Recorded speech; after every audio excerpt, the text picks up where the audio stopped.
பொள்ளாச்சி ஆழியார் அணை நிரம்பியதால் பாதுகாப்பு கருதி மதகுகள் வழியாக 2 ஆண்டுகளுக்கு பின்னர் நீர் திறக்கப்பட்டுள்ளது. மேட்டுப்பாளையம் பில்லூர் அணையில் இருந்தும் நீர் திறந்துவிடப்பட்டுள்ளதால் கரையோர பகுதிகளில் வெள்ள அபாய எச்சரிக்கை விடப்பட்டுள்ளது. மேற்கு தொடர்ச்சி மலையில் அமைந்துள்ள பொள்ளாச்சி, வால்பாறை உள்ளிட்ட சுற்றுவட்டார பகுதிகளில் கடந்த 1 மாதமாக பெய்து வரும் கனமழை காரணமாக அங்குள்ள நீர்பிடிப்பு பகுதிகளுக்கு நீர்வரத்து அதிகரித்துள்ளது.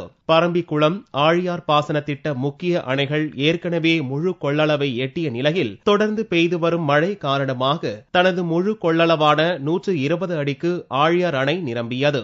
இதனால் அணையின் பாதுகாப்பு கருதி 9 மதகுகள் வழியாக வினாடிக்கு 900 கன அடி தண்ணீர் திறந்துவிடப்பட்டுள்ளது. கரையோர மக்கள் பாதுகாப்பான இடங்களுக்கு செல்ல அறிவுறுத்தப்பட்டுள்ளதாக ஆழியார் பாசன படுகை தலைவர் கூறினார். தென்மேற்கு பருவமழை போதிய அளவு பெய்து எல்லா அணைகளும் நிரம்பி, அதுவும் குறிப்பாக ஆழியார் அணை முழு கொள்ளளவு நிரம்பியுள்ளதால் அது மட்டுமல்லாமல் உபரி நீர் வெளியேற்றப்படுகிறது 9 மதகுகளில். ஆகையினால் கரையோர பகுதியில் உள்ள பொதுமக்கள் ஏற்கனவே அபாய எச்சரிக்கை விடுக்கப்பட்டுள்ளது.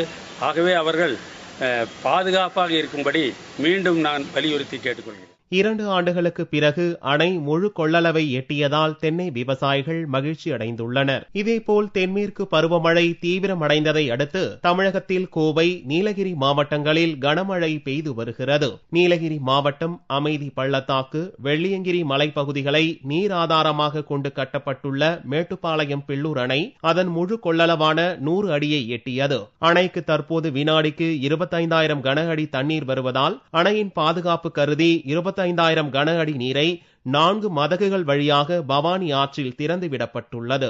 இதனால் மேட்டுப்பாளையம் பவானி ஆற்றில் வெள்ளப்பெருக்கு ஏற்பட்டுள்ளதால் கரையோர பகுதிகளில் வசிக்கும் நெல்லித்துறை, ஒடத்துறை, சிறுமுகை பகுதி மக்களுக்கு வெள்ள அபாய எச்சரிக்கை விடுக்கப்பட்டுள்ளது.